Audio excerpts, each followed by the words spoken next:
Штип вчера беше домаќин на парада на СДСМ, а не на седница на влада, обвинија денес преку писмено соопштение од опозицијската ВМРО ДПМНЕ. Вчерашната седница на влада во општина Штип пластично ни го презентираше начинот на работа. Пристигнување со луксузни автомобили, на сметка на веќе постоечкиот сообраќаен метеж, посета на привилегирани компании, на сметка на оние кои не добиле грант за иновации, демонстрација на божемна работа, на сметка на манипулативните проекти. Парадирањето пред граѓаните не ги решава нивните проблеми, туку само го зголемува бесот кон рекетарите во фотели. Штипјани веќе ја прочитаа оваа лоша игра на Социјалдемократскиот сојуз, а вчерашниот нивен настап во нашиот град беше доказ за тоа што веќе се знаеше. Стои во соопштението од ВМРО.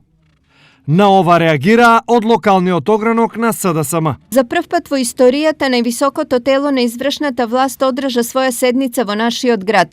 Врвот на македонската влада, техничкиот премиер, вице-премиерката за економски прашања и бројни министри и заменици беа во градот на државотворните и донесоа големи, важни државотворни одлуки. На вчерашната седница на влада во Штип и официјално беше донесена одлука за почнување со градба на брана на реката Отиња. Таков успех, такво постигнување немало во сите мандати на сите советници и градоначалници на ВМРО ДПМНЕ во Штип од нивното постоење па досега. Се истакнува во реакцијата.